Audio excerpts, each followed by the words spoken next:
Sveiki, esu humanitarinių mokslų daktaras Andrius Martinkus ir tęsime mūsų pamastymus apie kintantį pasaulį ir apie Lietuvos valstybės, lietuvių tautos vietą šitame kintančiame pasaulyje. Dėkoju Mariui už kanalo parėmimą, dėkoju už tai, kad žiūrite, už tai, kad prenumeruojate, už jūsų patiktukus, už jūsų komentarus.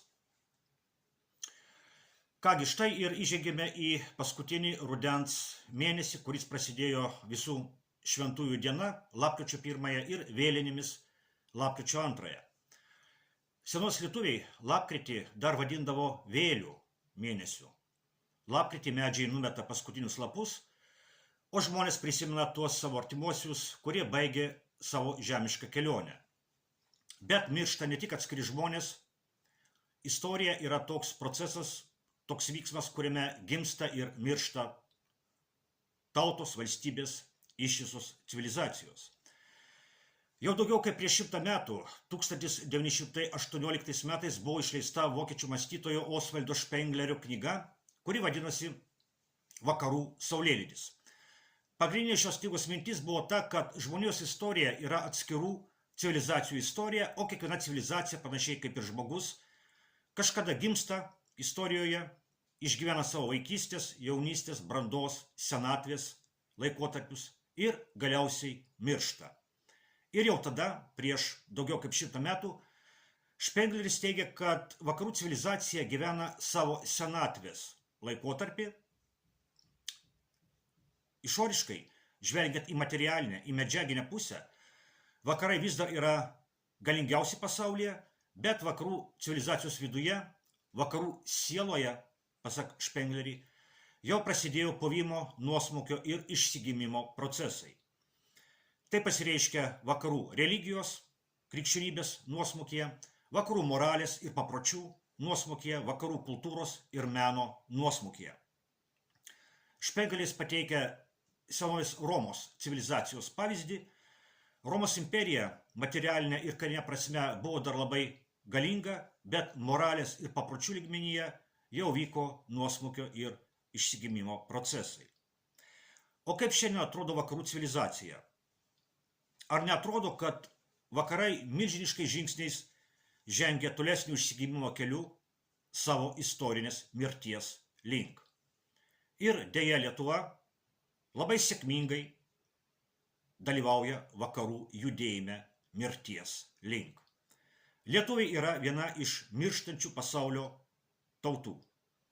Galbūt Lietuva ir lietuvių tauta neišnyks, gal Dievas suteiks Lietuvai dar vieną šansą.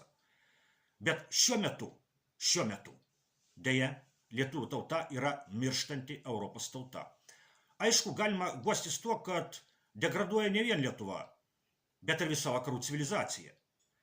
Vis dėlto ir vakaruose yra sveikų jėgų, kurios bando priešintis vakarų civilizacijos ir Europos tautų degradacijai. Matome, kaip Europoje stiprėja antiglobalistinės politinės jėgos, kurios kovoja už savo tautų išlikimą. Deja, šio požiūriu Lietuvoje padėtis yra viena iš pačių blogiausių Europoje. Lietuvos politinis režimas yra vienas iš labiausiai globalistams ištikimų režimų pasaulyje.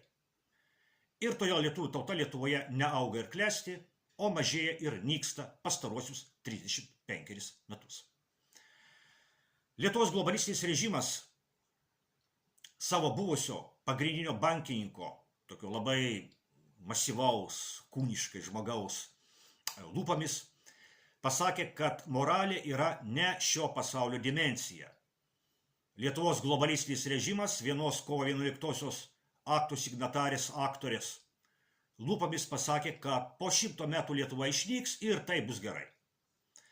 Lietuvos globalistinis režimas savo teismuose opozicinė žiniasklaidai skiria 100 000 baudas, kelis kartus didesnės už pedofilijos nusikaltimą. Ir visa tai yra Lietuvos globalistinio režimo dalyvavimas vakarų civilizacijos judėjime mirties link. Lietuvos dalyvavimas vakarų judėjime mirties link pasireiškia ir iš vakarų atnešto Helovyno iššūkių vėlinėms. Atsirado daug moliūgų ant beveik kiekvieno kampo.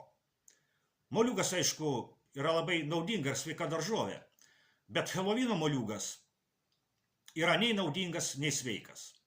Helovino moliūgas yra piktas, su piktomis akimis ir pikta burna.